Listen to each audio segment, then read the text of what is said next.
Campagne officielle en vue de l'élection des représentants au Parlement européen, dimanche 7 juin 2009.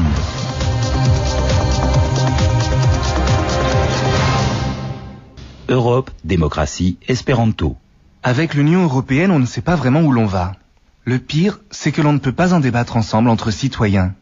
Tu as raison, l'Union européenne a rapproché nos économies, nos États. Elle n'a pas encore réussi à rapprocher ses habitants. Pour faire avancer l'Europe, il faudrait donner aux citoyens européens les moyens de faire entendre leurs idées. Oui, mais pour cela, nous devons pouvoir communiquer avec nos voisins. Mais comment? Regarde, moi, je parle espéranto. C'est une langue vivante, riche et, qui plus est, équitable. Pourquoi ne serait-ce pas la langue commune de l'Union européenne?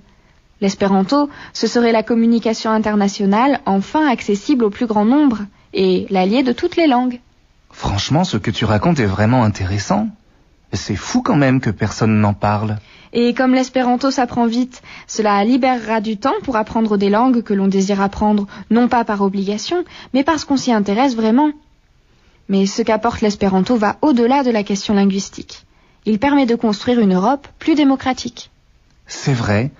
L'Europe y gagnera quand on aura un espace public européen dans lequel les citoyens pourront débattre sur un pied d'égalité. L'espéranto sera le lien entre tous les Européens. Imagine, construire l'Europe avec ses habitants, c'est lui donner les moyens d'avancer. Une langue commune, cela permettrait aux Européens de travailler ensemble, de s'organiser, de faire entendre leur voix et de faire des projets. Oui, et sans doute que des initiatives apparaîtront qui seront les alternatives de demain. Je rêve que l'Europe soit porteuse de sens pour l'avenir et qu'elle joue un rôle positif dans le monde entier. L'adoption de l'espéranto comme langue commune sera un pas décisif dans la construction de l'Europe et, au-delà, de la planète. Esperanto helpos kunkreskigi la Europajn popolojn. L'espéranto aidera les peuples européens à grandir ensemble. Donnons une âme au projet européen. L'espéranto aidera l'Union européenne à trouver sa voie. Une langue commune, n'est-ce pas là finalement le projet fédérateur qu'attend l'Europe du XXIe siècle? Le 7 juin, faisons avancer l'Europe avec Europe, démocratie, espéranto. Pour être sûr de trouver un bulletin de vote Europe, démocratie, espéranto, rendez-vous tôt dans votre bureau de vote. C'était Europe, démocratie, espéranto.